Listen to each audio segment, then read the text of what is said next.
박 대표님의 듀엣이 연습 좀 하셨어요? 저 이 노래 몰라가지고 찾아봤잖아요. 이 노래 몰라요? 몰라요. 젊은 이게 모르지. 나도 몰라요. 왜 어떻게 하는 거예요? 모르는 척하는 거. 아 진짜 몰라서 찾아봤어요 유튜브로. 10년대 노래인데 뭐. 한참을 하면은 이어서 받아주셔야 돼요. 보시면서 보셨대요? 도사신데 뭐 예능가. 밖에서 바라보는 날카로운 시선 외부자들 지금 시작합니다. 내 곁에 있어줘 내 곁에 있어줘 할 말은 모두 이것뿐이야. 뭔가 좀 이상해지고 있다. 내 곁에 있어줘. 와. 내 곁에 있어줘. 내 너를 위하여 미소를 보이자니 손목을 그렇게 했었어야 되는 거군요. 와. 제가 굉장히 잘하시네요. 북한의 네. 인민예술가입니다. 이 노래를 김정일 위원장에게 불렀더니 예. 인민예술가 칭호를 줬어요. 그리고 저한테 김정일 위원장이 왜 한국 출판물을 많이 보는데 책을 많이 보는데 그렇게 외래를 썼느냐 하고 공격하던 분이 제가 이 노래 부르니까 벌떡 일어서서 앵콜 하는 거예요. 앵콜은 북한 말이에요. 아, 그런 사연이 있는. 그런 사연이 예. 있었군요. 그래서 앵콜송으로 우린 너무 쉽게 헤어졌어요. 이런 노래 다 알고 있습니까? 더 알죠 그럼. 아, 그래요? 북한에서도요. 야 그러니까 너 떨어져. 처음부터 혼나네. 그 말이에요. 아니 참 오늘 이렇게 부담스러운 수습사원은 처음인 것 같아요. 그 자리가 지금 오늘 맞으신 거죠? 사실은 이 옆에 앉으셔야 될 것 지금 같은데. 회장님급 수습사원에 오신 거예요. 제가 아주 죽겠어요. 제가 모시던 나오신다고 대표님이. 제가 지금 집에 누워 있으면 알아요. 그냥 일을 찾아서 열심히 하는 것이 훨씬 좋다. 해서 내가 솔직히 뭐 이동관 수석이나 장진영 변호사하고 군번이 안 맞지만은 나온 거지 뭐. 아니 오늘 이렇게 화기애애하게 시작은 했는데 요즘 뭐 당내에 약간 불미스러운 일이 있어서 좀 마음이 그렇게 편치는 않으실 것 같은데 이용조 의원 음주운전 적발에 대해서 이제 국민들 실망이 굉장히 컸습니다. 국회의원을 두고 창피스럽고 잘못했다고 생각합니다.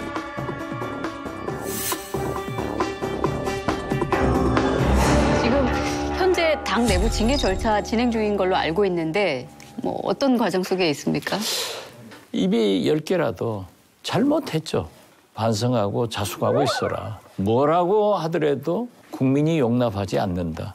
등분의 조치가 있을 것으로 알고 있고. 뭐 이게 여론에서는 경징계를 또 하자니 여론 문매 맞을 거고 최고 수위를 내리자니 당으로서도 좀 부담이 있을 거고 좀 뭐 고민이 있지 않겠느냐. 진퇴양난이에요. 예. 지금 우리가 이제 노회찬 후 의원 착고 후에 원내교섭단체가 깨져버렸는데 안 그래도 부족했는데 이제 이용주 의원마저도 중징계를 내리면은 또 하나가 줄는 거예요. 늘어가야 되는데 자꾸 줄어만 가니까 고민이. 근데 지금 뭐 일부에서는 뭐 우리 김경진 의원 포함해서 뭐 도미노 탈당할지 모른다 이런 얘기까지 나오던데 그 현실성이 있는 얘기인가요? 몇 달 전부터 우리 초선 의원들이 우리 진중권 교수가 들으면 좀 또 야단칠 소리인데 우리 지도부에서 베네수엘라행 비행기를 타자. 좌클릭하자.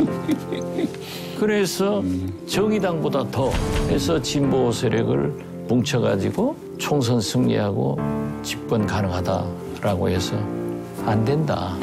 너희들 그럼 망하는 길이다. 하고 제가 요즘 다 만나가지고 그런 기미는 진정시키고 있습니다만은 하고 제가 요즘 당이 잘 안 나가는데 그만하시는 걸로. 자, 본격적으로 토론 시작해 보겠습니다. 조강특위 결성 한 달여 만에 전원책 변호사가 자유한국당과 결별했습니다. 전원책 변호사는 김병준 비대위원장과의 갈등이 인사 개입에서 시작됐다고 주장했습니다. 그 부분에 있어서 갈등이 좀 있으셨나요? 그 부분에 있어서 갈등이 좀 있으셨나요? 그때가 시작이었죠. 첫 약속과 너무 달랐으니까. 김병준 위원장은 권고였다고 반박했습니다. 당연히 당에 있는 리스트를 가지고 그것을 권고를 합니다. 그런 건 적절치 않습니다 하면 그걸로 끝이죠.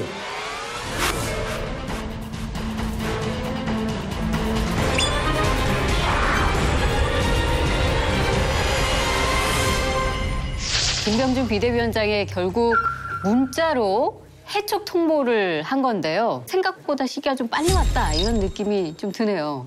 그렇죠. 저희가 얼마 전에 한 달 됐나? 한 달 됐죠. 네.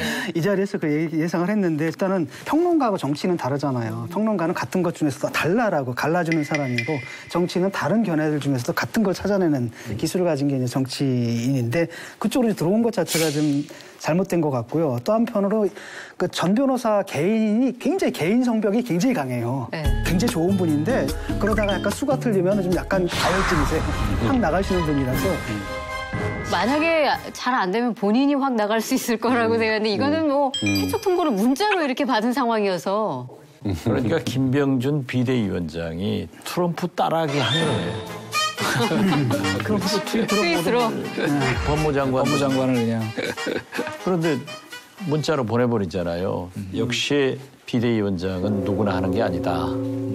최소한 트럼프 따라하기라도 잘하는 사람이 하는구나. 박 의원님은 실제로 전원책 그 조건투기위원회하고 잘 아시는 거예요? 잘 알죠. 예. 형님 아는데 그리고 또 얘기를 많이 했는데 그분은 평상시에 한국당이 보수가 아니라는 거예요. 예. 엄청나게 비난하는 사람이에요. 그렇죠. 그런데 거기를 간다고 그래서 나 가지 마라. 백로가 왜 가마귀 노는 곳에 가느냐. 이게요. 모든 정치는 현역 의원 중심이에요. 네. 외부자가 가서 될 일이 아니라는 거죠. 그렇죠. 아무리 전권을 줬다고 하더라도 현역 의원을 쳐내는 작업을 그것도 앞으로 총선이 거의 2년 남아있는데 지금 안 되는 거예요. 네. 그렇죠. 김병준 비대위원장이 자기는 물도 안 묻히고 당신보다 피 묻히라고 하는 거다. 최종 결정권자는 비대위원장 김병준 위원장이에요. 그러니까 아니면 그만이다 했는데 제 점이 맞았으니까 저는 내일부터 남산 밑에 가서 돗자리 깔고 앉아있겠습니다. 아니 그럼에도 불구하고 왜 선택했다고 보세요? 결국 이렇게 됐지만. 자기는 이미 지금 속았다. 예. 그렇게 얘기를 하는데 속았다고 하는 것은 자기 능력 부족을 말하는 거예요. 그렇게 속이는 거예요. 데려가려고. 그렇죠. 그런데 그 전권을 전례 없는 권한이었다. 이렇게 또 얘기하게 했었잖아요. 그러니까 지금 와서 불감청 고소원 이런 얘기하는데 지금 여기에서 전원책 변호사가 무슨 사족을 달고 자꾸 싸우면 자기만 손해니까 그냥 아무 소리 없이 없던 일로 가는 것이 좋다. 저는 가까우니까 얘기해요. 근데 가까우니까 얘기해요. 그렇게 안 갈 것 같지 않습니까? 지금 뭐 그렇게 가지 뭘. 기가 막히다 하면서 앞으로 폭로할 내용도 몇 개 있다. 지금. 폭로한들 그게 무슨. 오늘만은 제가 조금 말을 자제를 해야 될 것 같아요. 예, 잘못하면 폭로를 하거나 비방해버리는 것밖에 되지 않으니까 예, 제가 좀 조심해야 될 부분이 있는 것 같습니다. 정도를 두기가 참 힘이 듭니다. 이 말이 다 인적 칭찬이지 이 인적 칭찬이 이렇게 봉쇄가 된다고는 나 생각을 하지 않았고요. 하여튼 며칠 안에 제가 입장 정리하겠습니다. 조금만 기다려주세요. 그런 거 폭로해서 또 잘 된 사람 없어요. 기가 막히면은 그냥 면봉으로 기나 잘 파버리고 그냥 가는 거예요. 그 무슨 아니 그저 네. 선물할까요, 면봉? 이번에 그 제일 제가 주목했던 거는 이제 그 전권의 의미를 서로 다르게 봤다는 거 아니에요. 네? 그러니까 자기는 온전전자 전권을 다 부여받은 걸로 그렇게 이제 생각을 했는데 전례가 없는 권한, 앞전자 전권. 네? 이제 이런 경우에 법률적으로는요, 이게 그 민법 교과서 맨 앞에 나오는 예예요, 이런 게. 서로 다른 미국 달러인 줄 알고 팔았는데 홍콩 달러로 생각했다, 뭐 이런 거예요. 그런 경우에는 법률상으로 무효입니다, 무효. 그렇게 알고 무효. 무효 계약을 하고 들어간 거예요. 그것도 외주 계약을. 그렇죠. 하도급 계약이죠. 하도급 계약은 무효다. 사실 뭐 원래 그 일은 누가 해야 되냐면 김병준 비대위원장이 했어야 될 일이잖아요. 근데 몇 달 동안 못했단 말이죠. 그걸 왜 자기를 시켜요? 그러니까 결국은 못할 일이에요. 결국 못할 일인데 거기 이제 들어가가지고 결국은 그렇게 돼버린 건데 김병준 비대위원장이 아마도 본인이 정치할 생각이 있는 게 아닌가 이런 생각이 들거든요. 아니 처음부터 정치하려고 그렇죠. 굉장히 부단히 노력하신 분한테 우리 진정근 교수 이제사 그 얘기하는 거 마치 새로 발견한 것처럼. 그러니까 본래 대통령 선거운동을 준비하신 분 아니에요. 또 박근혜 대통령에 의거해서 총리도 하려고 했단 말이에요. 굉장히 권력욕이 많으신 분이고 정치는요. 남의 불행이 나의 행복으로 오지 않습니다. 남의 불행은 반드시 나에게도 불행으로 옵니다. 여야 뭐 3당 4당 뭐 할 거 없이 저런 소용돌이 속으로 빠지면은 도매금으로 넘어가는 거예요. 사실 이거 뭐 예고된 파탄이죠. 남의 밥그릇 빼앗고 목 치는 게 세상 일 중에 제일 어려운 일이에요, 원래. 특히 정치인들인데요. 아니 그리고 과거에 이제 이런 정치권에서 실제로 물갈이 이게 성공한 거는 누군가 강력한 사람의 백업이 있어야 돼, 그죠? 그 DJYS 등지. 근데 지금 이 당 자체가 지리멸렬이야. 그렇기 때문에 아무도 들어가서 사실 할 수가 없는 일이에요. 그렇죠. 쉽게 얘기해서 역대 공천에 칼질해가지고 그 다음에 좋은 사람이 없어요. 그러니까 이제 그게 바로 후폭풍이 항상 무서웠던 거잖아요. 인적 청산이 되려면은 일단 명분이라는 게 확실해야 되는데 자기 스스로 명분을 깎아먹으려는 부분도 있고 거기다 이제 힘도 없는 거죠. 그래서 개인적 차원에서는 스타일이 좀 많이 구긴 것 같아요. 뭐 모두 단두대 보내겠다라고 호언장담했는데 여기 자기 혼자 단두대 것 같고. 아이고 탱크. 결국은 인적 청산 제1호가 천원책이 됐어요. 그런 말이에요. 예. 재밌네.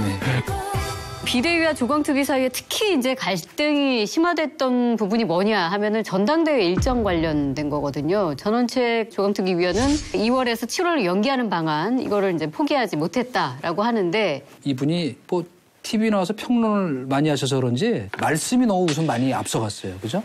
예를 들어 뭐 20% 물갈이를 하겠다. 그리고 7월에 전당대회를 연기하겠다는 거는 뒤로 갈수록 조광특위 힘이 세질 거 아닙니까? 선거 가까이 가면.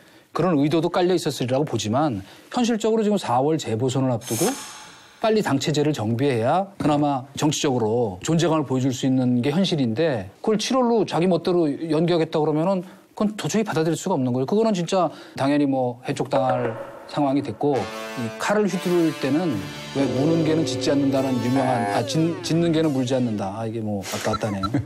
말처럼 말을 너무 앞세우면 안 돼요. 근데 말씀이 좀 너무 많이 앞서갔어요. 제가 보기에는 특히. 일개 조광특위 위원이 뭐 조광특위 잘하면 되는 건데 그걸 뭐 당 운영에 관해서까지 계속 그렇게 얘기를 하니까 비대위원들이 그게 예뻐 보이겠어요. 근데 자유한국당 입장에서 보면 7월 이후에 전대하는 게 그게 더 맞는 것 같아요. 4월에 재보궐선거가 있잖아요. 그 결과를 반영해서 인적쇄신을 제대로 한 다음에 7월 정도나 가야 제대로 된 전당대회를 치를 수 있다. 전원책 변호사 입장에서 좀 얘기를 하자면 일단 원외위원장 다 그 사표를 받았잖아요. 그렇죠? 근데 새로 임명을 해야 되는데 사람들 인선을 해야 될 거 아니에요. 그럼 검토를 해야 되는데 지금 보니까 20일 정도밖에 시간이 없다라는 없어요. 거예요. 너무 촉박해요. 그럼 사실 실제로 뭐 인적 청산을 하라는 얘기가 아니라 하는 신용만 하라는 거잖아요. 근데 자기는 뭐라고 생각하고 왔냐면 그래 내가 지금 자유한국당 위기에 처한 이 보수 정당을 구하러 온 거다. 거기다 모든 정권을 갖고 있다라고 했는데 사실상 할 게 하나도 없고 거기서 이제 속았다는 느낌이 드는 거죠. 보궐선거를 해봤자 몇 석입니까 그게? 몇 석 안 걸렸거든요. 그러니까 실제로 자유한국당에서 정말로 혁신할 의지가 있다라고 한다면은 시간이 좀 걸린다 하더라도 확실하게 인적쇄신하고 이게 맞죠, 맞기는. 그런 점에서 이제 자유한국당이 더 어려워질 것이다라는 예상이 맞는 것 같아요. 지금 마지막 기회였는데 그 기회를 놓치게 되는 거죠. YS나 DJ, JP, 박근혜 이 네 분 외에는 공천을 어떤 특정 지역에 주면은 국회의원이 말뚝만 박아도 됐어요. 그런 힘이 있으니까 청산을 할 수 있었지. 지금 김병준, 전원책, 조광특 위원장 주고 무슨 공천 준다고 해서 누가 당선될 힘이 있어요? 그걸 자기를 봐야지. 예. 그러게요. 방송하고 있었으면 얼마나 좋았겠어. 방송도 한답니다. 11월 말에. 일단 뭐. 예. 글쎄 지금 상황을 보면 한국당은 이렇게 소위 외부자가 들어가서 인적 쇄신을 할 수 없는 불가능한 구조라는 게 한 번 더 검증이 된 것이 아닌가라는 생각이 드는데 이런 상황에서 또 다른 외부 인사하고 한국당과의 만남이 과연 어떻게 성사가 될까요? 굉장히 회의적이었던 게 뭐냐면 조강특위를 운영할 때 뻔히 아는 무슨 탤런트 같은 사람들 이런 사람들을 갖다가 집어넣어갖고 될 일이 아니고 그렇죠. 진짜로 지금 유명하지 않더라도 저 사람은 앞으로 지도자로 성장할 만한 사람이다. 그런 사람들을 위해서 그 자리를 싹 비워놓겠다는 결단을 한다면 모르겠어요. 근데 그거 못할 거라고 어차피. 할 수 있을까요? 그게 안 되면 거기에다 그러면 과거에 뭐 안철수 같은 사람이 됐건 누가 됐건 자간 신선한 바람이라고 생각할 수 있는 사람을 거기다 집어넣지 못하는 한 물갈이 하면 뭐합니까? 그물 갈아봐야 또 그물이 그물이면 결국은 악순환의 계속일 뿐이다. 그래서 저는 사실 처음부터 거의 기대를 안 했기 때문에 뭐 별로 실망도 안 하는데 다만 제일 지금 안타까운 거는 김병준 위원장이 처음에 뭐 국가주의 뭐 얘기할 때 뭐 그것도 그렇게 뭐 아주 정교한 담론이 아니었지만 그걸 갖고 그러니까 계속 대여 공세의 어떤 주된 적으로 삼고 당신들이 국가주의다. 박정희 국가주의면 국가주의가 아니다. 예를 들면 그런 것들을 정교하게 논리로 만들어서 국민들한테 와닿게 하는 것이 매우 중요하고 그렇게 할 줄 알았더니 갑자기 중간에 뭐 이름 안 돼도 알만한 분들 뭐 끌어들이겠다고 만나고 도대체 주장하는 게 뭔지를 모르겠더라고. 어떤 분이 오려고 할지는 그러니까요. 궁금해요. 우리 진중권 교수 같은 분이 간다면 또 우리가 아니 지난번에도 그 말씀하시지 않았나요? 가세요. 기회. 아니 월급을 안 준단 말이에요. 월급만 좀 갈 거야? 명예라도 생겨야 되는데. 이건 진중권 교수나 저는 죽었다 깨나도 못 가요. 그렇죠. 그건 죽었다 깨나도 못 하는 거예요. 그래서 이 정체성이 중요한 거예요. 정체성이 중요한데 한국당의 외부 의원이 곧 올 겁니다. 좋건 나쁘건. 왜? 특정한 지역에서 자기가 공천을 받으면 당선될 확률이 높아요. 네. 그리고 하다못해 비례대표라도 상당한 수가 됩니다. 그러니까 가는 거예요. 문제는 우리 집이 문제지. 그렇게 셀프 부분을 하실 줄 몰랐네요. 아니 근데 우리 집이 문제다라고 말씀하셨는데 민주평화당은 지금 가장 큰 문제가 뭐라고 보십니까 그러면? 글쎄 우리는 논의도 할 필요가 없어요. 아, 그 정도입니까? 아니 우리는 또 열심히 해나가는 거예요. 지금 호남에서 우리는 상당한 지지세가 올라가고 있어요. 그러니까 우리도 잘해야죠. 잘해야지만은 우리보다는 한국당은 더 파워가 있잖아요. 현역 의원이 우선 120석가 아니에요. 1야당이니까요. 네. 예. 그렇기 때문에 우리 전원책 변호사하고 그럴 처지가 아닌데 처음부터 오늘까지 하필이면 그걸 주제로 내놔가지고 나쁜 소리 했는데 전 변호사 용서해라. 2019년도 예산안 심사 시즌의 분위기가 아주 뜨겁습니다. 정부가 짠 내년 예산 471조 원을 둘러싸고 국회 예산결산위원회에서 여야 신경전이 아주 대단했는데요. 예결위에서 아주 기싸움이 대단했습니다. 본 회의에 들어가기도 전에 의사진행 발언만 가지고 한 40분 넘게 충돌을 했는데 막 고성도 오가고 야유도 오가고 그랬었습니다. 아니 형 공부하고 말도 공부하는 거야? 이게 국회의원의 태도야! 정의를 선포합니다.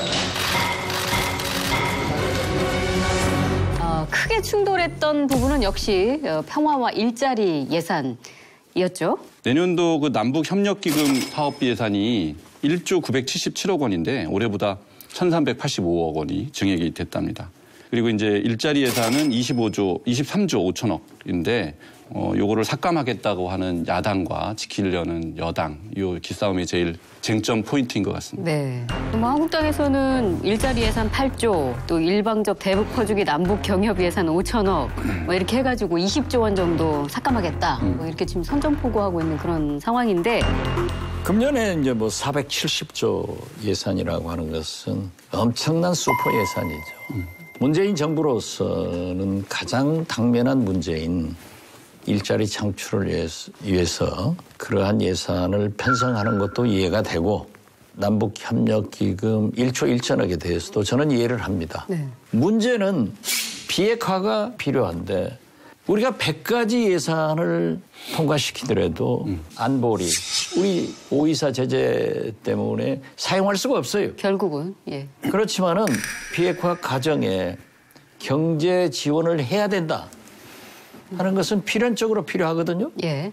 단 평양 문재인 대통령 방문할 때도 제가 자문단으로서 특별수행원으로서 대통령께 그 말씀했어요. 지금 현재는 경제가 어려운데 지금 서민 살기가 어려운데 또 퍼주기 하냐 이런 우려가 있기 때문에 이런 것이 해제되지 않으면은 우리가 예산 지원을 할 수 없다. 이걸 좀 잘 설명하시고 네. 예산을 요구했으면 좋겠다 했는데 아마 정부에서 답변 과정에서 이런 얘기를 하시리라고 저는 봅니다. 그러니까 말씀은 예산을 어쨌든 이렇게 잡아두면 북한에게도 비핵화를 촉구하는 메시지가 될 수 있기 때문에 뭐 그렇죠. 좋다. 예, 적정하다. 박근혜, 이명박 정부에서도 1조씩 했는데 사용은 안 했어요. 조금씩 썼지. 예, 10% 정도 사용 정도. 예, 그래요. 예산안에 관해 가지고 말씀드리자면 이게 사실 슈퍼 예산이 맞죠. 사상 최대고. 근데 항상 모든 예산안은 사상 최대였거든요. 늘어날 수밖에 없는데 작년이 이제 429조고 7.1% 증가했는데 올해는 이제 470조 그러니까 41조가 늘어가는 겁니다. 증가율이 9.7% 증가율이거든요. 근데 왜 이렇게 됐냐면은 그 세수가 초과 세수가 발생했어요. 그냥 지난 3년 동안에 보니까 2016년에 20.3조를 더 걷었더라고요. 그다음에 2017년에는 23.1조, 2018년에 21.7조 다 해서 약 64조 정도가 더 거친 거거든요. 근데 사실상 우리가 지금 약간 불경기잖아요. 이럴 때 사실 확장 재정을 해야 될 때 사실상 긴축 재정을 해왔단 말이죠. 바로 이제 그런 배경 때문에 이번에 슈퍼 예산이 좀 짜여진 것 같습니다. 다만 9.7% 그 예산 증가라고 하는 거는 2009년 금융위기 이후에 가장 큰 증가율이거든요. 그다음에 또 한 가지는 이 세수 증가라고 하는 거 굉장히 위험한 요소가 많은 지금 부분입니다. 예를 들어서 지난해만 봐도 삼성전자하고 SK하이닉스 반도체 두 군데서 10조를 냈어요. 법인세를. 그 말은 무슨 말이냐면 지금 세수 증가의 중요한 이유가 경기가 좋고 기업이 돈을 잘 벌기 때문에 그런 게 아니고 나쁘게 얘기하면 기업 옥죄고 쥐어짜고 소득세 올리고 심지어 담배세 올리고 이런 것들로 인해서 생기는 세수 초과거든요. 그래서 저는 지금 한 가지 의아한 게 뭐냐면 왜 지금 국가 부채에 대한 논의가 국회에서 사라져버렸어요. 정치권에서. 우리 국가 부채 총액이 뭐 이런저런 거 다 빼고 복잡한 통계 빼고 5천조를 넘었어요. 이건 우리 GDP의 3배를 넘는 숫자이기 때문에 5천조? 5천조. 아닌데? 아니요. 그걸 제가 설명해 드릴게요. 그러면. 국가부채도 1,500조를 넘은데다가 아직 국가 채무하고 혼동해서 그런 거예요. 국가 채무가 공식적으로 거의 1,500조를 넘은 데다가 우리는 공기업 부채 500조 가까운 돈이 빠져 있어요. 이거 S&P가 얼마 전에 공기업 부채 문제를 지적하면서 30% GDP에 육박하고 있는데 이거 위험하다고까지 얘기했다고. 근데 그러니까 저희는 걸 합해서 2,000조로 버는 게 맞는 거예요. 그다음에 가계부채가 1,500조인데 거기에 지금 이른바 그 전세금하고 자영업자 대출이 빠져 있는데 그것도 거의 한 30%쯤 늘 더 봐야 되니까 이게 2,000조예요. 기업 부채는 많이 줄었어요. 기업 유보. 그게 1,000조. 그래서 5,000조가 넘는다고. 그러면 심하게 얘기하면 이건 외국 전문가들이 얘기하는 겁니다. 언제든지 금융위기 같은 일이 닥쳤을 때 국가 부도 사태가 올 수 있는 기준점이 300%예요. 앞으로 국가 부채를 어떻게 줄여가고 이 균형 재정을 맞춰갈 건가에 대해서 심각한 논의를 해야 되는데 여당이고 야당이고 아무도 이 문제를 제기하는 사람이 없어요, 지금. 저는 야당에도 큰 책임이 있다고 봐요. 특히 바른미래당. 네. 이쪽 비판하고 저쪽 비판하고 하지 마시고 이런 국가적인 어젠다에 대해서 정면으로 논의가 이루어져야 된다. 지금이라도 저는 그 생각이 듭니다. 뭐 예산이 좀 늘고 줄고의 문제가 아니고. 국가 부채는 그 기준에 따라서 들쑥날쑥해요. 그러나 OECD 기준에 의하면 결코 우리나라 부채가 많은 건 아니에요. 관리 가능하다. 그리고 사실 가계부채 같은 것은 이염수에 왔는데 만약 부동산 경기 같은 것이 하락했을 때 일본을 따라가지 않느냐 이런 염려가 있으니까 우리가 염려를 해야 돼요. 네.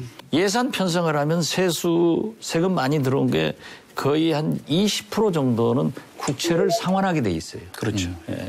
그러니까 이번 470조 예산에도 상당한 부분 국채 상환이 포함돼 있을 거다. 또 정부에서도 그 대안을 제시할 때다. 저는 그렇게 봅니다. 네. 혹시 하실 말씀 있어요? 그 공기업 부채 아까 말씀하셨는데 그 갑자기 늘어난 게 언제냐면 MB 정권 때거든요. 그러니까 석유공사 부채 비율이 2007년에 100% 미만이었는데 그거 끝나고 나니까 900%가 됐어요. 9배가 된 겁니다. 부채가.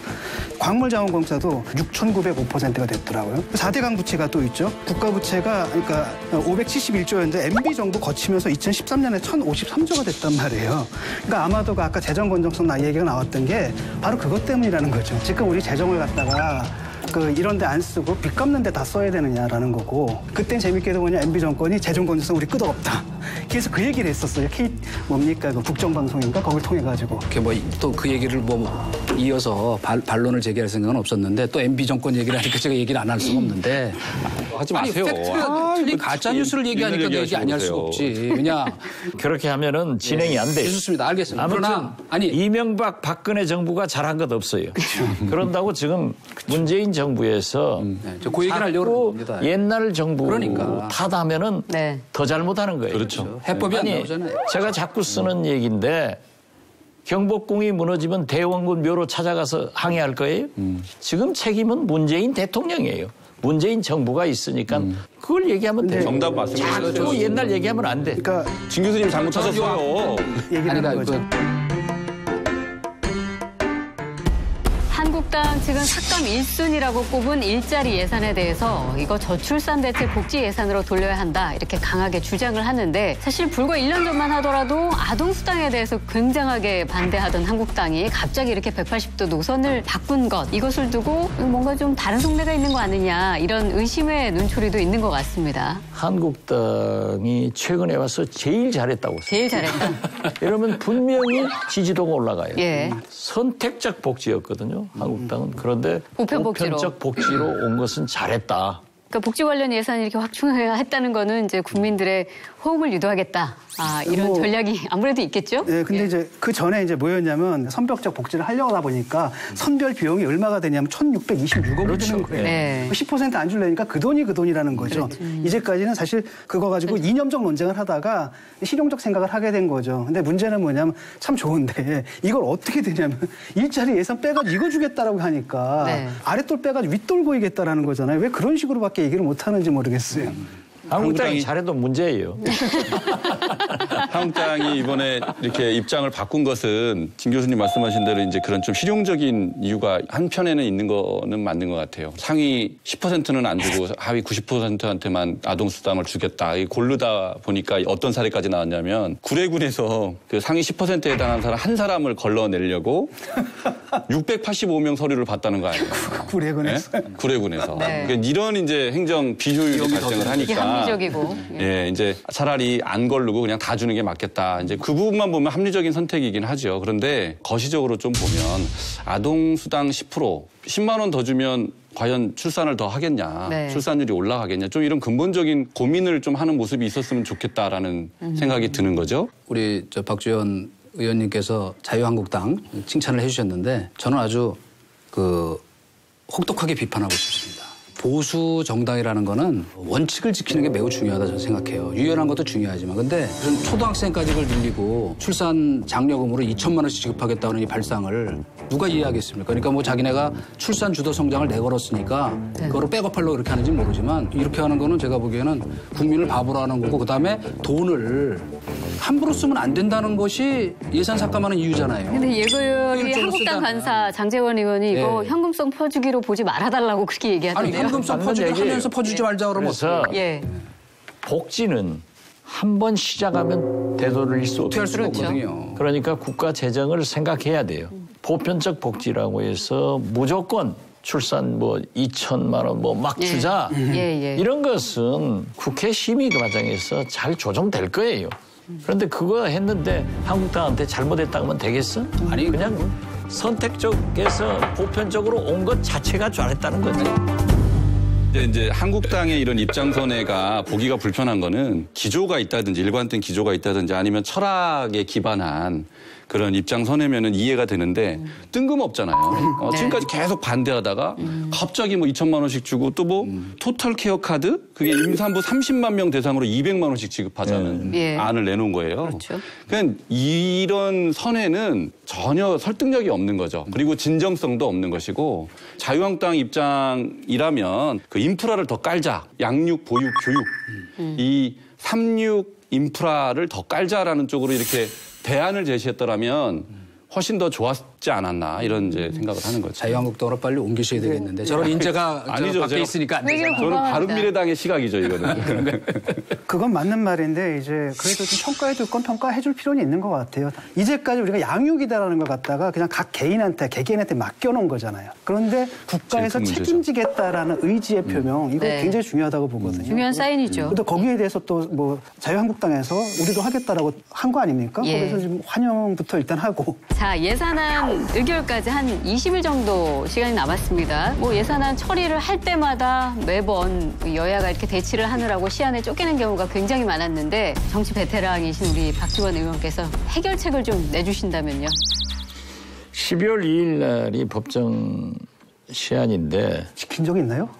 지킨 건 몇 번 있어요. 제가 원내대표 하면서도 지켰는데 그건 지키려고 있는 게 아니고 그냥 협상의 데드라인이에요.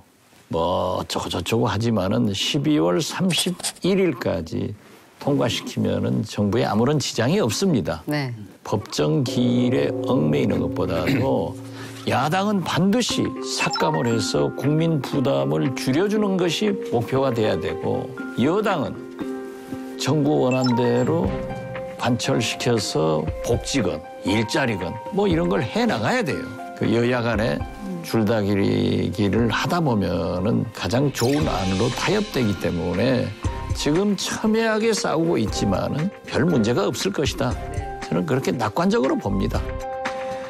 네, 예산안 심사가 지금 이렇게 한창 진행 중인데 경제사령탑 투톱이죠. 김앤장이 동시 교체가 됐습니다. 알고 싶은 말은 거야? 이게 국회의원의 태도야?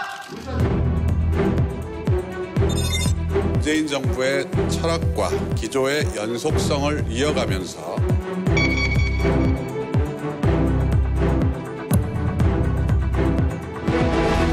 시기적으로 봤을 때 지금 예산안 심사가 끝난 것도 아닌데 왜 진행 중에 인선 발표를 했느냐. 그 이유가 좀 궁금해지기도 하는데 어떻게들 보십니까? 그건 잘못이.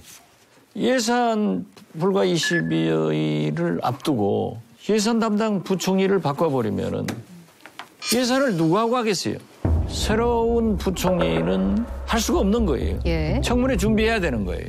지난번 통계청장 바꿨을 때 제가 좀 비아냥거렸어요. 통계청장 바꿨으니까 이제 경제 잘 되겠네. 그런데 그 후 2, 3주 있다가 차관 인사를 해놓으니까 보복 인사로 보이잖아요. 저는 문재인 대통령이 이번 예산 통과시키면은 내각이건 청와대 비서실은 상당한 인적 개편을 할 겁니다. 그때 함께 했으면은 이런 혼란이 오지 않을 것 아닌가. 저는 그렇게 최소한 예산안 심사 통과 이후에 이루어졌어야 그렇죠. 되는데 어차피 이제 너무 두고 혼란을 보세요. 가중시켰다. 합니다.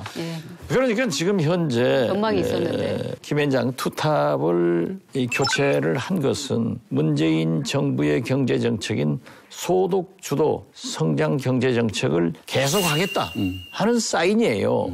그 바뀐 분들이 무슨 시장에 다른 사인을 주기 위한 인사가 아니고 크게 다르지 않다. 뭐 진짜로 돌려막기 인사예요. 회전문 인사. 근데 괘씸죄가 굉장히 컸다 이렇게 생각합니다. 그걸 또 안에서 제동을 거는 사람도 없었다는 것이 저는 문제라고 생각하는 게 이건 상식에 어긋나는 인사거든요. 문책성 인사로. 문책이라는 건 뭐냐면 우리 김동연 그 부총리는 저희 때도 일을 했습니다. 청와대에서. 그래서 뭐 저도 잘 알죠. 저희 연배도 그때도 행정관 했어요. 그러니까 저희 때는 비서관 했어요. 그리고 좋은 인재이기 때문에 어느 정권에 가든지 역할을 해야 된다 이렇게 생각했던 분인데 앞부분에 자기 목소리를 사실 낼 수 있는 상황이 아니었어요. 솔직히. 그죠? 뭐 소득 주도 성장이니 탈원전이니 이런 거에 대해서 최저임금 인상에 대해서 그거 할 거면 하지 말아야죠. 그 자리에 나와야 되니까. 그 한계 속에서는 나름대로 문제를 지적하고 했는데 요 최근에 경제가 지금 뭐 모든 지표가 지금 심지어 KDI 국책연구소조차에서도 경기가 지금 둔화 단계에 들어갔다 그러는데 어떻게 된 게 여당하고 청와대 있는 사람들만 낙관이야 그냥. 위기의식이 없이 다 잘 되고 있다는 거 아니에요? 그러니 이 양반이 말을 이제는 안 할 수가 없는 상황이 됐다고 봐요. 그런데 결정적인 것은 엊그제 그 정치적 의사결정에 문제가 있다. 네. 개인적으로는 경제가 위기가 아니라 경제에 관한 정치 의사결정의 위기라고 저는 생각을 개인적으로 하고 있습니다. 제가 보기엔 결정적으로 심기를 건드렸을 거예요. 야, 어차피 바꿀 건데 놔두면 앞으로 국회 예산심의 과정에서 점점 더 무슨 얘기할지 모르니 이제는 안 되겠다. 기왕 바꿀 거 빨리 바꾸자. 라는 판단을 했으리라고 생각합니다. 저는 근데 그 얘기 나오기 전에 이미 이제 바꿀 거다라는 얘기는 돌았잖아요. 언제 바꾸냐가 문제예요. 근데 심지어 그 후임자가 누군가 그 명단까지 나돌았단 말이죠. 근데 대통령이 결심을 쓰지 않았다라는 건 내가 볼 때는 이제 예산안 심사가 끝난 다음에 하려는 게 원래 대통령의 의중이었다고 보거든요. 그런데 이제 언론에서 새 나가가지고 자꾸 이 얘기가 나오다 보니까 이게 이제 대통령 입장에서는 지금 안 하고 필기를 하게 되면 그나마 기조를 바꾸는 것도 아니라 단지 그 분위기 쇄신하겠다라는 차원에서의 일인데 분위기 쇄신의 효과조차도 없어지는 거죠. 그러니까 부랴부랴 그냥 땡겨가지고 한 것 같아요. 네. 그러니까 김동연 부총리가 이런 이제 발언을 했었지 않습니까? 이제 여기에 대해서 자유한국당 의원들이 다시 물어봤습니다. 그러니까는 그 뜻이 뭐냐? 근데 여기에 대해서는 이제 김동연 부총리는 국회에 좀 미뤘어요. 그러니까 규제개혁 입법이라든지 경제구조개혁 입법 이런 것들이 정치적 의사결정을 필요로 하는 경제 부분에서의 중요한 그 계기들이거든요. 이런 것을 위해서 이제 머리를 맞대고 해야 될 거라고 생각합니다. 실제로는 이것이 자기가 경제 사령탑이라고 했지만 자기 마음대로 의사결정을 하지 못하는 그런 상황이었다라는 것을 애둘러 얘기한 것 아니냐. 이런 것들이 이제 시중의 일반적인 평가인 것 같아요. 경제사령탑이라고 하지만은 경제사령탑이 경제를 다 결정하면은 대통령이에요.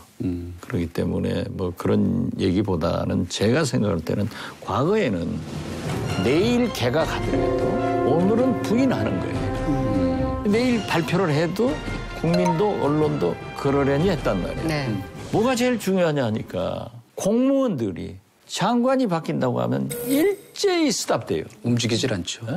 모든 업무가 마비되는 마비되죠. 그런데 지금 보세요. 이 중차대한 470조의 예산을 가지고 있는데 물론 진중권 교수께서 말씀하신 대로 바뀐다, 뭐 한마평 나온다 하지만은 그 관리를 잘못한 것도 이 정부 책임이에요. 그러니까 예, 맞습니다. 근데 그렇기 때문에 뭐 겉으로 드러난 액면의 말을 갖고 우리가 뭐 옥신각신할 건 없다. 이건 뭐 신문에 다 나잖아요. 그리고 근데 중요한 건 뭐냐면 김동연 부총리는 지금 그 부총리 생활을 하는 도중에 계속해서 엄청난 정신적 억압과 스트레스를 받은 것만은 100% 맞습니다. 쉽게 얘기하면 과거의 인연들이 다 이렇게 얽혀 있잖아요.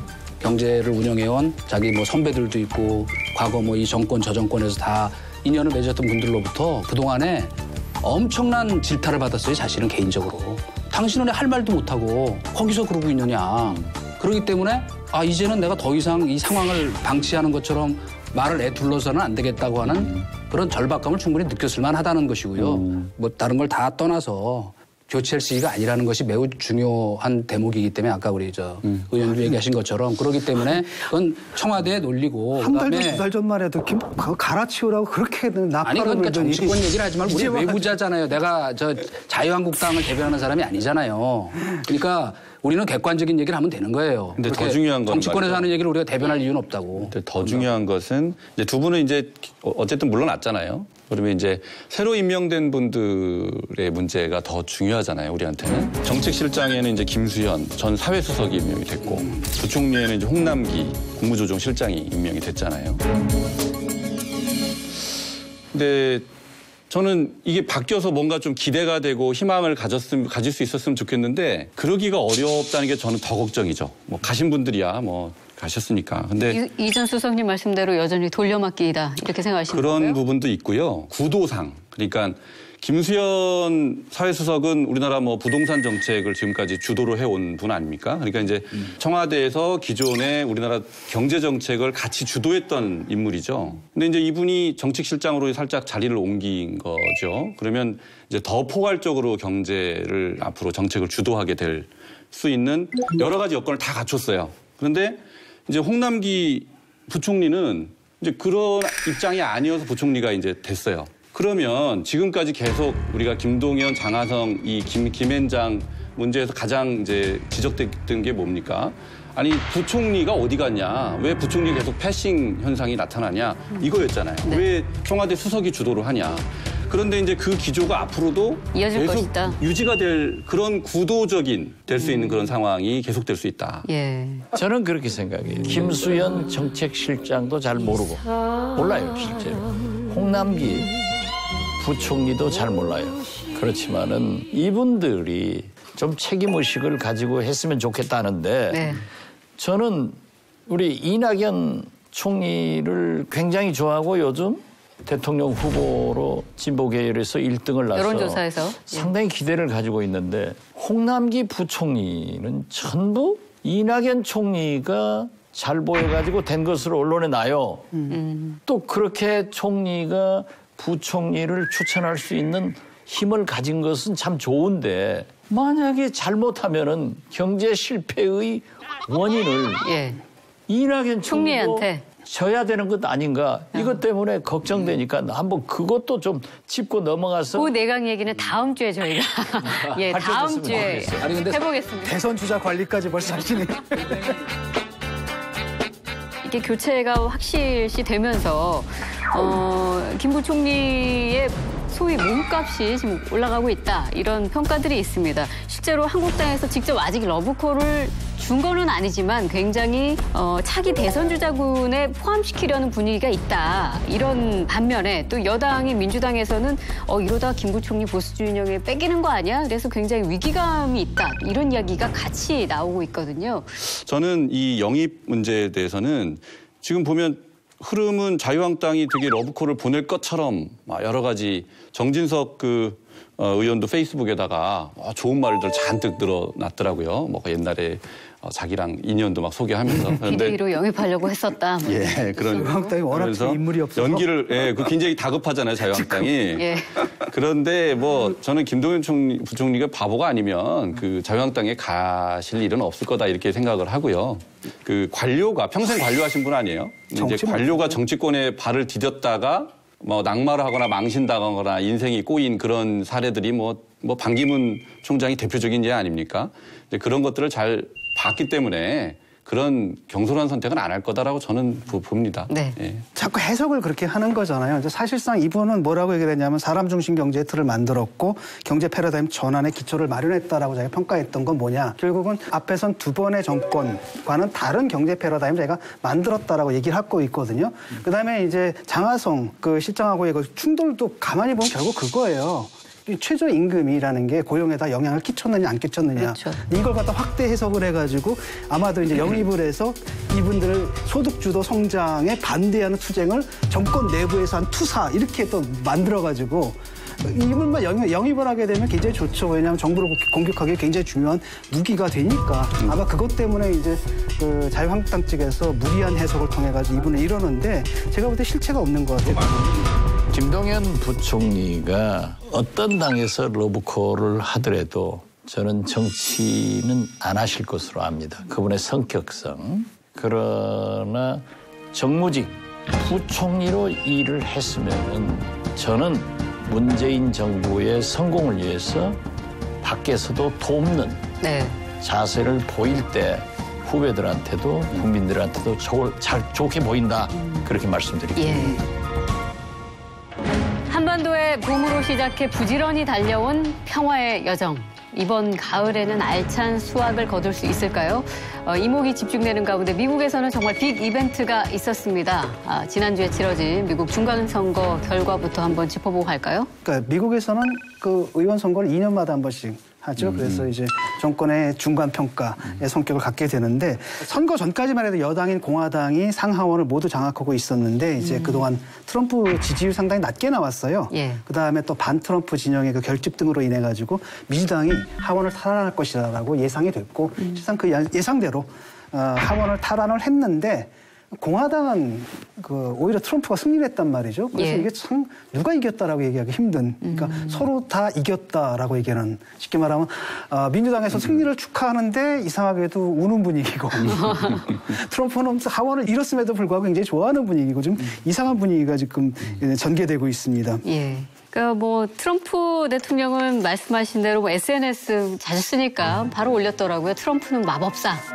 이런 표현 써가면서 오늘 밤 굉장한 성공을 거뒀다 이러면서 자축을 하기도 했는데 글쎄요. 정치 구단이 보시기에는 지난 100년간 이 중간 선거에서 현직 대통령이 승리한 것은 3번밖에 없었어요. 예. 그러니까 늘 트럼프의 패배는 다 예상을 했는데 패배 폭을 굉장히 줄인 거예요. 그러니까 사실상 트럼프의 승리로 보는 것이 좋다. 예. 그리고 트럼프에게 비판적인 뉴욕타임스 같은 진보적 신문에서도 트럼프의 재선 가도에 파란불이 켜졌다. 예. 이 긍정적으로 보는 거예요.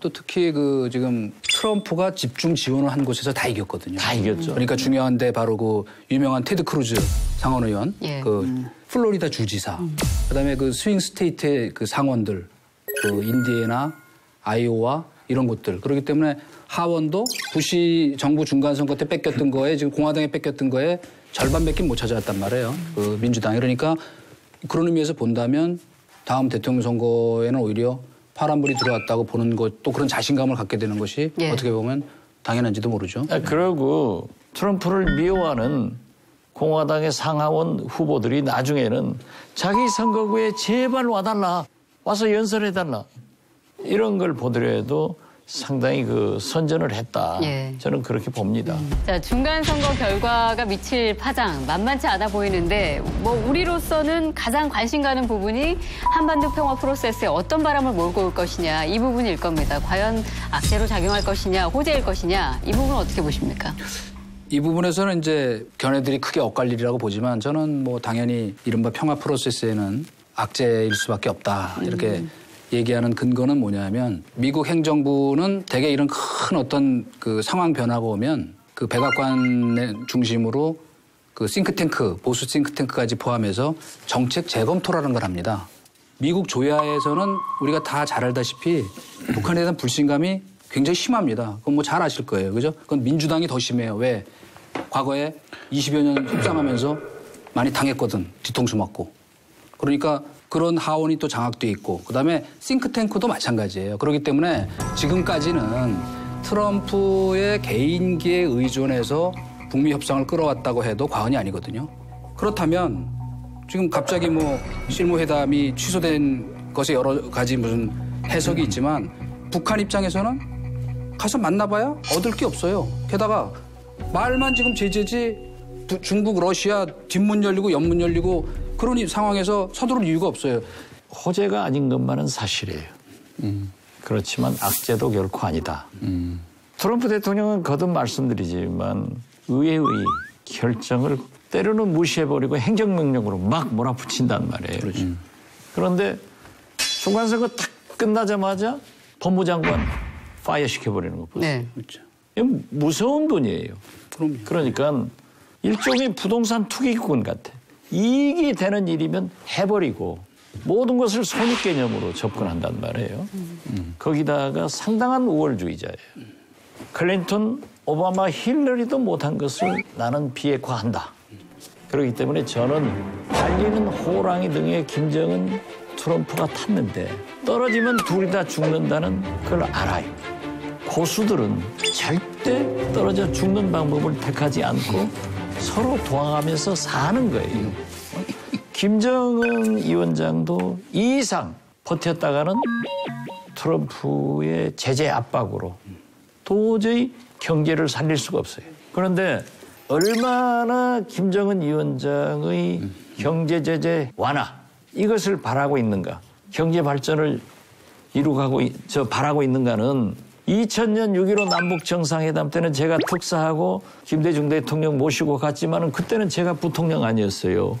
김정은 위원장이 저하고만 얘기했는데 사실은 대통령이었죠. 왜냐면 대신할 때짜 대통령. 이번에는 저하고 김정은 위원장하고 연회장에서 얘기를 한참 하고 있는데요. 김영철 부위원장이 삼성 이재용 부회장을 데리고 오더라고요. 데리고 와서 삼성 어쩌고 하니까 싹 돌아서 가지고 저는 쳐다보지도 않고 이재용 부회장하고 얘기를 하는 거예요. 그럼 난 쪽팔려서. 역시 돈이 중요한 거죠. 지금은 이재용 부회장이 부통령이구나 하고 제자리로 와버렸어요. 네.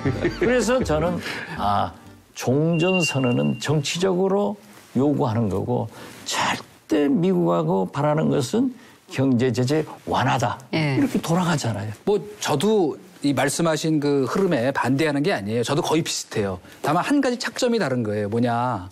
지금 의원님 말씀하신 대로 하면은 사실은 저희 대한민국에는 최악의 시나리오도 될 수 있어요.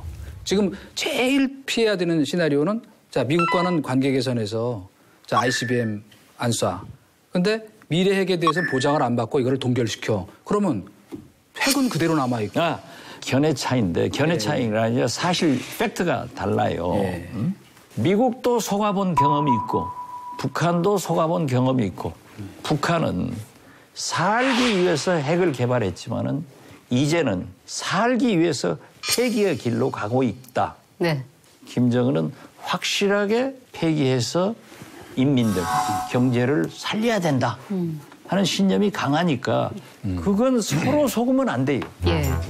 자, 제가 사실 드린 질문이 이게 이제 중간선거 결과가 한반도 비핵화에 어떤 영향을 미칠 것이냐, 호재냐, 악재냐가 이제 여기 총체적인 비핵화 그 전망까지 지금 해주셔가지고 잠깐 정리를 하자면 우리 박 의원님께서는 호재도 아니지만 악재도 아니다라고 처음에 말씀을 해주신 이유가 하원을 탈환한 민주당이 분명히 트럼프 뭐 여러 대북 정책에 대해서 제동을 걸 거기 때문에 호재가 아니라고 볼 수는 있지만 이 미국의 이제 전 정권과 그 차별화 전략을 두고 있는 이제 트럼프의 이 비핵화 이것은 지금 이미 대선 국면으로 들어간 마당에 수단으로서 계속 가져갈 거기 때문에 어쩌면 같은 페이스를 유지할 수 있을 것이다. 그렇게 본다면 또 악재라고 볼 수도 없다. 이렇게 정리를 하면 제가 이해를 잘 한 거 맞습니까? 역시. 앵카는 아무나 하나? 아무나 하긴요.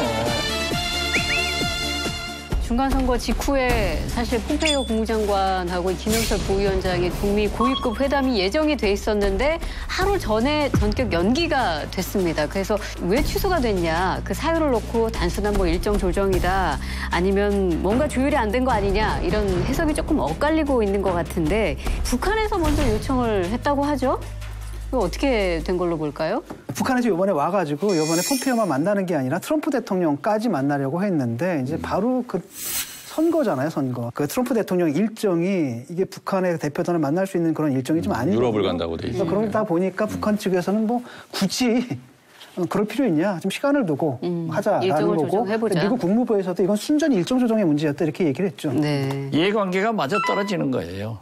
비록 폼페이오 장관이 평양 가서 김정은 위원장을 못 만나고 온 것도 있지만은 북한은 일방적 주장 고집 이 샤라미 외교를 잘 하기 때문에 그래도 트럼프 대통령을 만나야 된다라고 했는데 프라파 일정이 있기 때문에 구태여 갈 필요 있겠느냐.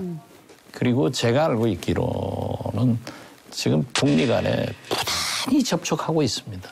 곧 다시 만날 것으로 예상을 하고 있어요. 언제쯤이 될까요? 그럼? 저는 일정에 대해서는 트럼프 대통령으로서는 2년의 대선 가도에 어떻게 활용하는 것이 제일 바람직한가? 제일 유리한가? 예. 이걸 잘 계산할 거고 김정은 위원장은 지금 좀 불리한 입장이죠. 그러나 종국적으로는 나하고 잘 돼야 트럼프 대통령이 재선된다고 하면은 서로 인내하면서 갈 것이다. 네. 저는 양쪽의 이해가 맞아떨어졌다. 그러니까 북한으로서는 지금 뭐 제재 해제나 이런 지금 얘기를 해서 뭐 얻을 게 없고 더더구나 트럼프 대통령도 못 만나고 그런데 괜히 가서 만나봐야 비핵화 초기 리스트 내라 또 이런 요구 나올 가능성이 많고 중국 러시아하고 관계 좋으니까 뒷문 옆문 다 터져 있는데 그렇게 서두를 이유도 없고 그다음에 이쪽에서 보면은 선거 막 끝나고 일정도 안 되지만 사실은 트럼프도 얻을 건 다 얻은 거거든요. 사실 이번 선거에서도 충분히 활용을 했고 게다가 뭐 북한이 초기 핵 리스트 뭐 이런 거 내놓을 리도 없고 지금 그렇다면 시간을 좀 갖고 얘기하자 하는 거에 뭐 서로 이해가 맞아서 연기하는 거는 알겠는데 저는 다만 한 가지 급속하게 지금 북한 이슈가 미국의 국제 정치 이슈에서 후순위로 밀리고 있어요. 최우선적 과제가 지금 미중 관계이기 때문에 이 우선순위가 지금 급격히 밀리고 있어서 트럼프야말로 이해에 밝은 사람인데 이 상태로 실무 협상에서 가자라고 할 때 바로 북한이 더 이상 기다리지 못하고 뭔가 도발적인 지금 계속 을루군 있잖아요. 계속 이따위로 하면 실험하겠다는 식으로. 그러니까 그냥 흘려들을 말은 아니다. 미국도 북한하고 접촉하기 전날 꼭 ICBM을 쏘아요. 그렇죠. 네. 자기들 쏘는 건 좋고 북한이 쏘는 것은 절대 반대하는 거죠. 네. 그런데 지금 북한의 핵 문제는 미국에서 트럼프 정부에서 우선순위가 밀려갈 수는 없습니다. 트럼프 대통령의 우월주의 생각. 민주당하고 유일하게 차별할 수 있는 것은 북한 핵 문제 해결이에요. 그렇기 때문에 이건 이슈를 가지고 가고 계속 대화는 해나간다. 저는 그렇게 봅니다. 근데 이제 북미 회담 연기되니까 이거 남북 교류 사업에도 영향을 받는 거 아닌가 이런 우려의 목소리들. 근데 이에 대해서 조명근 장관이 철도 도로 연결 착공 시 합의대로 연내 추진하겠다. 일단 이렇게 선을 그은 상태긴 한데 그 부분은 어떻게 보십니까? 그러니까 미국과 북한은 각자 계산대로 지금 자기 페이스를 끌고 가고 있어요. 그런데 그 사이에 낀 한국이 남북관계 개선을 가지고 촉진시켜서 그것을 가지고 북미 관계를 견인하겠다. 이런 기조를 가지고 가고 있는데 그 과정에서 한국과 미국 간의 신뢰관계가 상당히 훼손되는 그런 결과를 만들었지 않습니까? 근데 이제 이런 상황에서 남북 철도 착공식을 연내 강행하겠다. 이렇게 할 필요가 있을까 싶은 생각이 들어요. 그러니까 전체적인 구도를 봐가면서 유연하게 대처를 할 필요가 있다. 우리도 속도 조절을 할 필요가 있다. 왜냐하면 이번 예산에도 철도 도로 연결 예산이 3,500억이 먼저 정부에서 밝힌 게 아니라 이제 바른미래당의 정병국 의원이 자료 제출을 요구해서 이제 알려지게 된 거죠. 그러니까 예산이 숨어 있었다 이렇게 이제 표현이 되는데 근데 그런 것들 때문에 미국에서도 우리 남한에 대해서 상당히 이제 의심의 눈길을 보내고 있는 거죠. 근데 이런 사업을 계속 진행을 하는 것이 과연 한국과 미국의 그런 관계 개선 측면에서 바람직하냐, 신뢰를 계속 구축하는 것에 훼손하지 않고 갈 수 있느냐 이런 차원에서 이제 걱정이 있는 겁니다. 그래서 이제 10월에 원래 그 북쪽 예술단이 한국에 와서 가을이 왔다 이 공연을 하기로 했는데 지금 밀려 있잖아요. 이제 이런 여러 가지 남북 교류 사업 이 영향을 받지 않을 수가 없다. 그런 상황 그렇게 생각합니다. 우리 정부에서 남북 경협 또는 교류 협력을 위해서 100가지를 합의해도 북미 간의 합의가 안 되면 한 가지도 실천할 수 없다. 결국 유엔 안보리, 미국의 제재, 5.24 우리 자체 조치 때문에 북미 간에 개선되지 않고는 아무것도 안 된다. 일부에서는 지금 뭐 자주 국방도 얘기하고 자주 외교도 얘기하는데 외교란 게 뭡니까? 결국 국익이에요. 그리고 힘이에요. G2 국가인 중국의 시진핑 주석이 구구절에 평양 간다고 했다가 트럼프 대통령이 한마디 하니까 다 취소하고 가만히 있지 않냐. 우리가 이걸 반면교사로 삼아야 된다.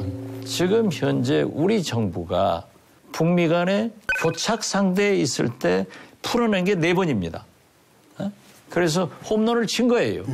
그러나 지금은 트럼프, 김정은 이런 교류가 잘 되고 있으니까 손흥민 선수처럼 자기가 골 넣으려고 하지 말고 어시스트 잘해주는 것이 좋다. 네. 그런데 지금 보면은 중간선거 후후 지금 조금 교착 상태에 빠진다고 하면은 저는 문재인 대통령이 또 나서야 된다. 예. 저는 그렇게 봐요. 지금 말씀하신 대로 문재인 대통령이 북미 간의 또 핵협상 교착을 풀어내기 위해서 중요한 역할을 한 거 뭐 맞습니다, 사실은. 또 평가할 만한데 아무리 타율이 좋은 베이브 루스도 맨날 홈런을 칠 수는 없는 거예요. 그렇기 때문에 지금까지 해온 그 경험에 입각해서 앞으로도 잘 될 것이라는 낙관만 갖고 하면 안 된다. 그 전제가 뭐냐면 말씀하신 대로 한반도 문제라는 게 기본적으로 남북관계의 민족끼리의 문제일 뿐 아니고 국제적인 문제라고 하는 그러니까 시진핑 얘기도 마찬가지고 북미 관계도 마찬가지고 일본도 염두에 둔 그런 남북관계를 끌고 가야 되는데 자꾸 걱정되는 게 뭐냐면 국내 여론을 의식해서 뭔가 조급증을 갖고 이러는 게 아닌가 하는 걱정이 되는 것이죠. 그러니까 그러려면 지금 손흥민 선수 예를 드신 것처럼 맨날 혼자 골을 넣으려고 그러지 말고 도와줘서 일이 되도록 하는 그런 것이 매우 중요한데 지금까지 문재인 대통령이 그렇게 해왔어요. 북미 간의 교착 상태에 있을 때는 한 발 앞서서 했고 또 북미 간에 좋아지면은 반보 뒤에 서 있었는데 그 스탠스가 좋다는 거예요. 그러니까 걱정은 뭐냐면 중간에서 중매를 잘 쓰면은 술 석잔 얻어먹지만 잘못하면 뺨 얻어맞는 게 원래 이게 가운데서 이게 중지하는 사람의 어려움이거든요. 남북관계 진전에 대해서 희망을 갖고 또 정열을 갖고 하는 건 좋으나 바로 김대중 대통령께서 얘기하신 것 같은 서생의 문제의식과 상인의 현실 감각을 함께 갖고 이 문제를 보고 대응해야 한다. 과속하는 것처럼 보이는 거는 그건 현명한 태도가 아니거든요. 때로는 앞서가는 경우가 있는데 그 속도 조절을 하도록 그렇게 자꾸 건의하고 그런 소통을 하고 있어요. 가을이 왔다는 아마 그 장소 때문에 밀려 있는 걸로 알고 있고요. 그러니까 서울시 내에서 할 수 있는 데가 없어요. 그런 큰 공연을. 그건 것 같고. 그다음에 김정은 위원장이 남한을 방문하는 거 있잖아요. 서울을 방문하는 것은 우리 대통령이 이제 평양을 방문하거나 아니면은 두 정상이 휴전선에서 만나거나 이런 거랑 좀 차원이 다른 문제라고 생각을 하거든요. 왜냐하면 이건 굉장히 모든 문제가 완전히 풀렸을 때 거의 마지막 지장 찍는 단계와 같은 인상을 준단 말이죠. 그런데 지금 북미 간의 협상이라는 게 아직 무르익지도 않았는데 어떻게 보면 사실 교착 상태에 빠졌는데 방문을 해버린다라고 한다면 그게 이제 오히려 거꾸로 제가 볼 때는 미국에 대해 이상한 시그널을 주지 않을까. 트럼프 대통령이 용인하지 않는 이상은 아마도 그게 지금 북한의 김정은도 원하지 않을 것 같고. 원래는 연내 답방 추진인데 그럼 어려울 수 있다는 그렇죠. 말씀이시죠? 우리 입장에서도 좀 하기 좀 껄끄러운 부분이 있는 것 같아요. 근데 철도 뭐 이런 것 정도는 사실 남북 간의 합의잖아요. 그 안에 미국의 허락이 있으면 이런 거 없으면 없잖아요. 그래서 그 정도는 우리가 할 수 있어야지. 뭐 주권국인데 모든 것들을 갖다 미국과 북한에 맡겨놓고 우리는 그냥 손 놓고 보고만 있어라. 이건 좀 아닌 것 같아요. 저는 답방에 대해서는 좀 이견인데요. 미국에서도 김정은 위원장이 답방하는 것이 훨씬 긍정적으로 평가를 할 수 있기 때문에 또 김정은 위원장도 정상국가, 자기의 약속 이런 것을 지킨다는 의미에서 저는 답방을 하리라고 연내예요? 거의 확신을 하고 있습니다. 예, 올해 안에 이루어지나요? 네, 저는 연내 있으리라 이렇게 보는데 저는 전략적으로도 남북 간에 답방하고 이런 것은 미국이 좋아하겠지만 그 대신 경제 제재 완화의 길로 가는 그런 뭐 철도를 논다든지 뭘 한다든지 하는 것은 절대 미국에서 반대할 거니까 아예 우리도 조금 조심스럽게 접근하자. 네. 그러나 북미 관계가 좋아지면은요. 개성공단, 금강산 관광부 이렇게 우리의 경제 협력부터 시작하지 미국은 돈 내는 나라가 아니에요. 저에게는 김정은 위원장이 서울을 방문한다고 할 때 하다못해 예를 들어서 종전선언이라든지 어떤 상징적인 뭔가 매듭을 짓는 듯한 어떤 뭐가 있어야지. 근데 자꾸 내가 토를 다는데 이미 남북 간에는 종전선언이 된 거예요. 그리고 사실 북미 간에도 된 거예요. 사실상 보면은 지금 현재는 안 하잖아요. 가장 필요한 게 김정은 위원장으로서는 경제 제재 해제가 아니라 완화 정도 원하는 거예요.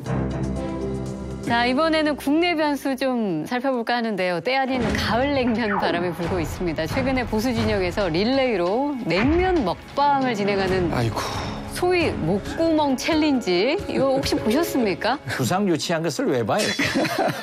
네, 저도 비슷한 생각인데 지난번 이제 9월에 평양에 문재인 대통령이랑 같이 이제 경제 화절단이 갔잖아요. 근데 이제 그때 조평통 위원장 리성권 위원장이 밥 먹는 자리에서 이제 뭐 이런 상황에서 냉면이 목구멍으로 넘어갑니까? 이제 이렇게 말했다는 게 나중에 이제 뒤늦게 알려졌죠. 근데 그 발언의 진위 여부도 지금 정확치 않다는 거 아닌가요? 그러니까 거기에 대해서 뭐 그 국정원장이 그게 사실이라면 뭐 용납할 수 없다 뭐 이런 식으로 처음엔 반응을 했었어요. 그런데 이제 그 다음에 홍준표 원내대표가 뭐 그 직접 총수들한테 몇 명한테 물어보니까 그런 사실이 없다고 하더라. 네. 이렇게 되면서 부인을 했죠. 이제 이러면서 진실 게임이 되면서 사건이 오히려 확대가 됐어요. 그러니까 오히려 자유한국당 보수 인사 쪽에서 이거는 호재다. 빌미로 삼기 딱 좋은 거죠. 그렇죠. 캠페인을 벌리고 있는 거 아니에요. 그래서 뭐 냉면을 먹으면서 목구멍 챌린지 이런 제목으로 코미디인데 코미디를 하고 있는 거예요. 문제는 뭐냐 그 상황에 그 발언이 어떤 맥락인지도 불명하지 않은 채 쉽게 말해 음성도 없는 테이프를 갖다 국회에서 보여주면서 자유한국당 의원이 저거 보세요 지금 옥류관에서 이게 뭐 냉면을 목구멍으로 넘어갔는지 어쩐지 모르겠는데 그날 상황을 한번 보여드리겠습니다. 분위기 좋다가 갑자기 이제 얼굴이 굳어요. 이게 훈계받는 모습이에요. 딱 경직돼가지고 얼마나 코미디 같은 눈치 일이에요. 보고 있죠. 이거 완전히 애들 금손학당에서 코미디를 갖다 연출하고 있는데 그 후에 이제 후속 보도를 보니까 그 정부에서는 최근 일어난 논란의 우려를 남북 간 채널을 통해서 북측에 전달한 것으로 안다라고 얘기를 했고 임정숙 비서실장도 우려는 충분히 전달됐다고 생각한다. 그렇게 처음에 대응했으면 끝날 문제예요. 그렇게 했어요. 그때 이제 이석현 그 외통위에 있는 그 이석현 민주당 의원에 따르면 뭐라고 얘기냐면 통일전선 간부들이 말이 그런 말이 아니었는데 왜 남쪽에서 그게 기정사실인 것처럼 해가지고 얘기하는지 모르겠다. 그쪽에서 굉장히 뜨악한 반응을 보였다는 겁니다. 그다음에 이제 태영호 씨라고 있잖아요. 이분 굉장히 강경한 분이잖아요. 이분이 뭐라고 얘기했냐면 리성건도 좋은 의도에서 웃자고 한 말일 수 있다. 그다음에 이런 식으로 도발 의도가 없는 우발적인 문제들까지 사사건건 공식적으로 문제 삼고 이런다면 이거야말로 북한 노동당시가 아니냐. 이런 식으로 비판했다는 거예요. 이게 핵심이죠. 제가 그 현장에 있었지만 같은 테이블이 아니었으니까 모르겠어요.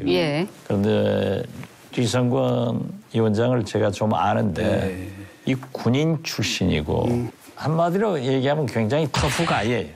예를 들면 제가 2000년 6.15 남북 정상회담 특사하면서 경제협력 관계 얘기가 나왔어요. 우리가 이렇게 정상적으로 교류 협력하면은 너희 경제도 살릴 수 있다.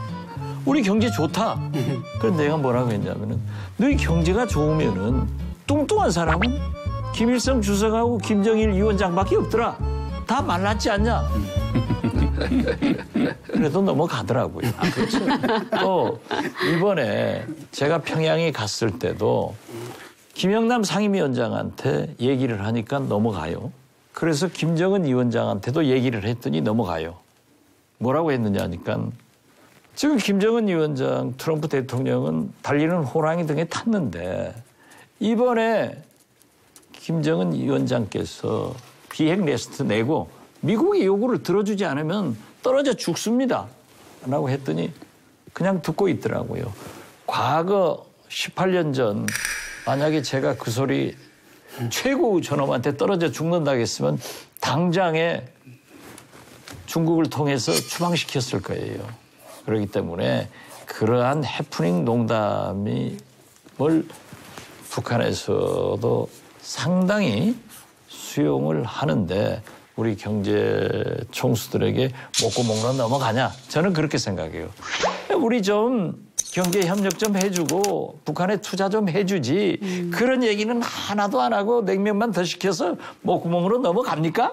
이런 식으로 표현을 했다고 하더라도 그건 부적절한 용어고 또 통일부 장관이 알았으면은 적절하게 유감 표명을 요구해야죠. 외교다. 그럼요. 또 북한에서도 그런 용어를 안 쓰는 것이 정상국가다. 그렇게 해서 넘어가는 게 좋아요. 그렇죠. 그러니까 북한을 다룰 줄 아는 사람이 좀 있었으면 좋겠어요. 박 대표님처럼 저렇게 내가 왜 이렇게 올라가냐.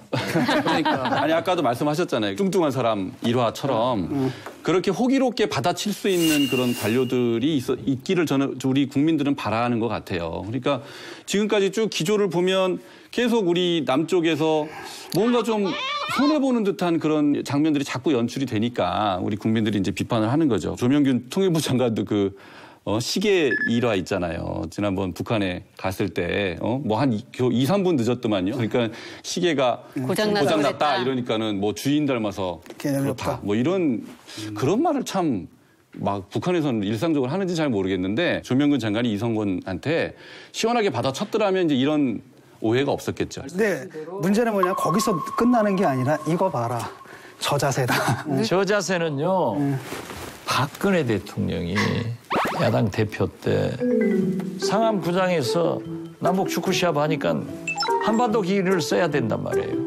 그런데 우리 붉은 악마들이 태극기 가지고 이렇게 물결 타게 하니까 정몽준 축구협회 회장한테 왜 한반도기를 쓰지 태극기 썼느냐. 그것에 대해서 보수 우파들이 잘했다고 합니까? 못했다고 합니까? 또 우리 쪽에서도 진보적인 사람들도 다 그런 건 있어요. 그러니까 남북 관계라는 것이 알고도 속고 모르고도 속고 또 그래도 우리가 좀 포용해 나가자. 그래서 거듭 말씀드리지만 민족의 눈높이, 사랑의 눈높이로 보면 다 해결돼요. 이것도 해프닝이가 넘어가요. 그러나 남북 관계만큼 특히 북한 내부에서만큼 힘의 논리가 지배하는 데가 없습니다. 이 사람들이 자기네 이해가 진짜 필요한 사람들한테는 굉장히 예의 바르고 겸손하고 친절하죠. 그죠? 근데 이해가 엇갈리거나 힘에서 나에게 우위에 있다고 생각하면 상당히 거칠고 함부로합니다. 더구나 특히 이 사람은 군부 내에서도 제일 강경하다는 정찰 총국 출신이거든요. 그리고 북한은 그 어느 사회보다도 아직도 군부의 힘이 센데요.